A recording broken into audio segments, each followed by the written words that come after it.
Lucas சோதனைனா என்னன்னு நமக்கு தெரியும் போலயே லூகாஸ் காரணி அப்படின்னு ஒன்று இருக்கு. அதுல வந்து அடர் ஹைட்ரோகுளோரிக் அமிலத்தையும் நீரற்ற ஜிங்க் குளோரைடு சேர்ந்த கலவைக்கு பேர் என்னது லூகாஸ் காரணி அப்படின்னு. சரியா?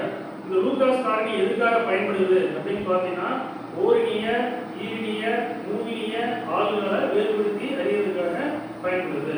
நமக்கு தெரியும் ஓரினிய ஆளுகள்னா என்ன, ஈரினிய ஆளுகள்னா என்ன, மூவினிய ஆளுகள்னா என்ன. இப்போ ஒரு சோதனை குழாயில ஓரினிய ஆளுகள், ஈரினிய ஆளுகள், மூவினிய ஆளுகள் நம்ம எடுத்துக்கிறோம் அப்படின்னா அந்த 3 சோதனை குழாயில இந்த லூகாஸ் காரணியை பயன்படுத்தும் பொழுது நீரற்ற ஜிங்க் குளோரைட் ஹைட்ரோகுளோரிக் அமிலத்தை சேர்த்து லூகாஸ் காரணியை பயன்படுத்தும் பொழுது என்ன ஆகுது அப்படின்னு பார்த்தீங்கன்னா இது வந்து நமக்கு தெரியும் என்ன ஆளுகள் ஓரினிய ஆளுகளா, ஈரினிய ஆளுகளா, மூவினிய ஆளுகளா, மூவினிய ஆளுகள் இல்லையா? COH வந்தா என்ன ஆளுகள் மூவினிய O ஆளுகள். இந்த கார்பனோட 3 அல்கைல் குழுக்கள் இருக்கு இல்லையா? அதனால என்ன சொல்லலாம் மூவினிய ஆளுகள்னு சொல்லலாம். இதுல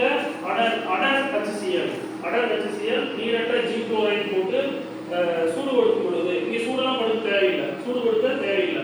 போட்ட உடனே என்ன ஆகுதுன்னா நமக்கு 2-fluoro-2-methyl-propane அப்படிங்கிற பொருள் கிடைக்கும். அது என்ன கிடைக்குது அப்படின்னு பார்த்தீங்கன்னா நம்ம டெஸ்ட் டியூப் பார்க்குறப்ப அந்த சோதனை குழாயில வீல் படிப்பு உடனடியாக வரணும்.